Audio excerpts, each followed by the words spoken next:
संत जरनैल सिंह जी खालसा भिंडरावाले जी का जन्म दिहाड़ा मनाया जा रहा है फतेहगढ़ साहिब में, और समूचा मेरा राष्ट्रीय मूल निवासी मजदूर संघ उनको नमन करते हुए सिख समाज को उसकी बधाई दे रहा है।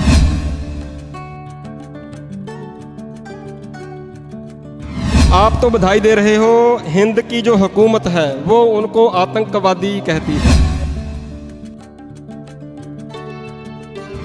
अगर वो हमारे महान संत सिपाही जिनको वो आतंकवादी कहते हैं, उन्होंने एक मिसाल पेश की है इस देश में।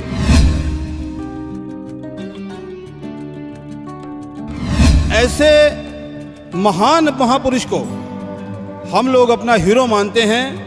मैं चाहता हूं कि हमारे राष्ट्रीय मूल निवासी मजदूर संघ में भी ऐसे जरनैल सिंह पैदा होने चाहिए।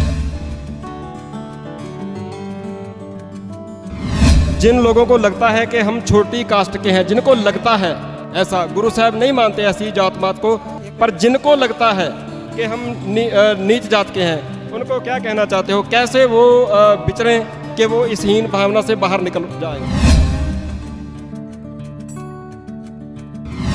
आज की तारीख में लोकतंत्र देश में नहीं है, देश में ब्राह्मण तंत्र है।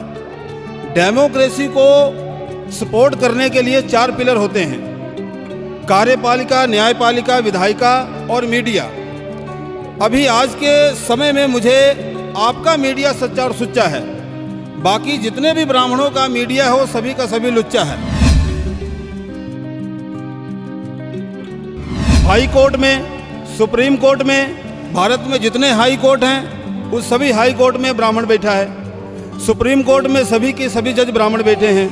कार्यपालिका में 80% अधिकारी ब्राह्मणों के हैं।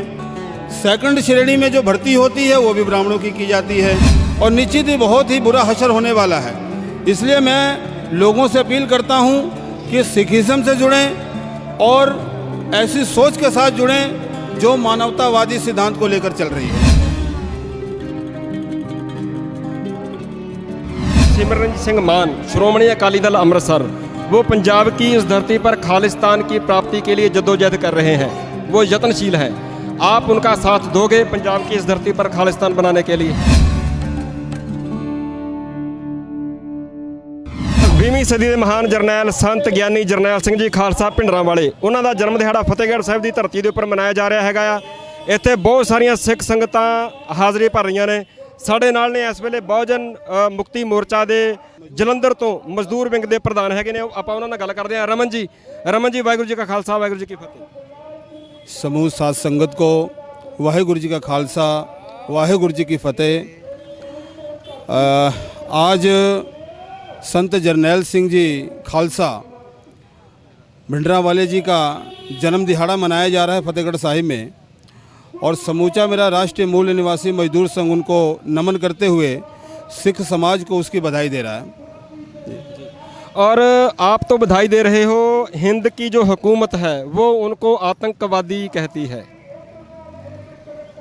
जी, इसके पीछे हमें देखना पड़ेगा कि इस भारत में आज के समय में मनुवादी सरकारें बैठी हुई हैं।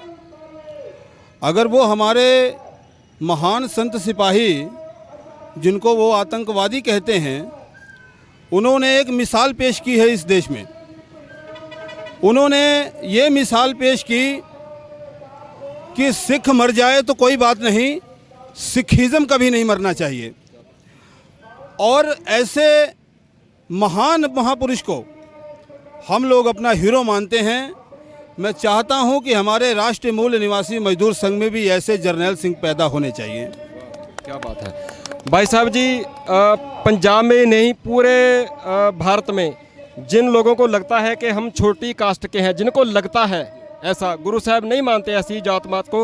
गुरु साहब जी तो कहते हैं कि मानस की जात सब है, एक है पहचान वो, पर जिनको लगता है कि हम नीच जात के हैं, उनको क्या कहना चाहते हो? कैसे वो विचरें कि वो इस हीन भावना से बाहर निकल जाएं? जी, मैं उन लोगों को मैसेज देना चाहता हूं कि सिखों के प्रथम गुरु श्री गुरु नानक देव जी महाराज जी ने एक गरीब मजदूर के घर खाना खाकर हमारे समाज को ये दिशा दी कि कोई भी ऊंचा और नीचा नहीं है। और हम लोग एक बहुत प्यारी सी लाइन बोलते हैं। वो लाइन है, नीचों ऊंच करे मेरा गोविंद।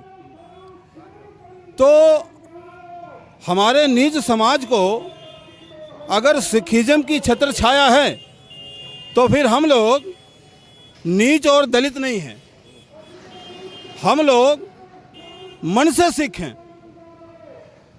अगर आप लोगों के ऊपर, सिख समाज के ऊपर कोई भी अत्याचार होता है तो सिखिज्म को कायम रखने के लिए राष्ट्रीय मूल निवासी मजदूर संघ अपना बलिदान भी दे सकता है।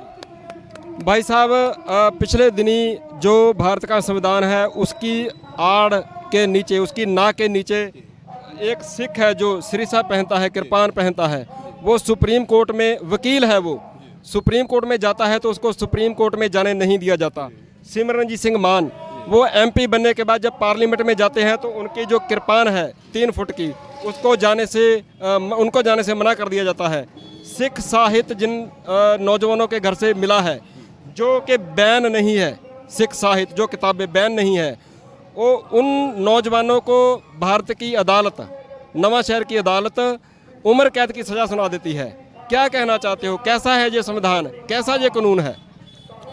देखिए, 1950 को 26 जनवरी को जब ये लोकतांत्रिक देश घोषित हुआ, उस समय ये देश संविधान के मुताबिक चलना चाहिए।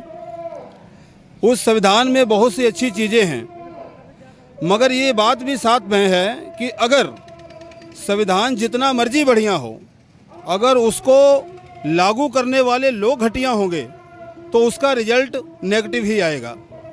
आज की तारीख में लोकतंत्र देश में नहीं है, देश में ब्राह्मण तंत्र है। डेमोक्रेसी को सपोर्ट करने के लिए 4 पिलर होते हैं: कार्यपालिका, न्यायपालिका, विधायिका और मीडिया। अभी आज के समय में मुझे आपका मीडिया सच्चा और सुच्चा है, बाकी जितने भी ब्राह्मणों का मीडिया है वो सभी का सभी लुच्चा है। मैं आपके मीडिया से कह रहा हूँ।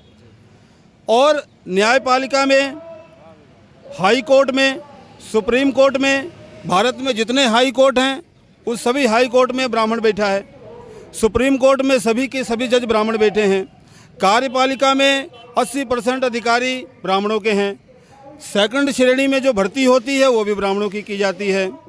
आज 411 मेंबर ऑफ पार्लियामेंट, जिसको हम विधायिका बोलते हैं, जहां कानून बनाया जाता है, वो कानून बनाने वाले जो मेंबर ऑफ पार्लियामेंट हैं, 411 मेंबर ऑफ पार्लियामेंट ब्राह्मणों के अंडर हैं। तो 268 एमपी मिलके संविधान की किसी भी लाइन को चेंज कर सकते हैं। 268 एमपी अगर किसी मुद्दे पर साइन करते हैं तो मुद्दा कानून बन जाता है। तो आज तो वो 411 मेंबर ऑफ पार्लियामेंट हैं, वो कुछ भी कर सकते हैं, हमारे संविधान को बदल सकते हैं। पूरा का पूरा संविधान उन्होंने बदलने की 2019 में कोशिश कर दी है। और अगर सिखिज्म के, अगर हम लोग सिमरनजीत सिंह मान जैसे सिपाही सलार और सरदार इन जैसे लोगों का समर्थन नहीं करेंगे तो 2019 के बाद ये ब्राह्मणवादी ताकतें हम पर हावी हो जाएंगी और निश्चित ही बहुत ही बुरा हशर होने वाला है। इसलिए मैं लोगों से अपील करता हूं कि सिखिज्म से जुड़ें और ऐसी सोच के साथ जुड़ें जो मानवतावादी सिद्धांत को लेकर चल रही है। रमन जी, अंत में मैं एक सवाल आपसे पूछना चाहता हूं कि सिमरनजीत सिंह मान, श्रोमणी अकाली दल अमृतसर, वो पंजाब की इस धरती पर खालिस्तान की प्राप्ति के लिए जद्दोजहद कर रहे हैं, वो यत्नशील हैं। आप उनका साथ दोगे पंजाब की इस धरती पर खालिस्तान बनाने के लिए? निश्चित तौर पर ये लोकतंत्र की डिमांड है और जो भी नायक हमारा लोकतंत्र की डिमांड करेगा उसके लिए हम लोग तत्पर खड़े हैं। पूरा समूचा भारत का राष्ट्रीय मूल निवासी मजदूर संघ अपना खून भी देने के लिए तैयार है। इस देश में पानी का लेवल कम है, मगर हम लोगों को खून की कमी नहीं है। हम लोग ऐसे नायकों का सपना साकार करने के लिए, देश में लोकतंत्र स्थापित करने के लिए भाई कन्हैया जी की तरह पानी भी पिला सकते हैं और मौका आने पर हरि सिंह नलुआ की तरह भी पानी पिला सकते हैं। बहुत बहुत धन्यवाद रमन जी।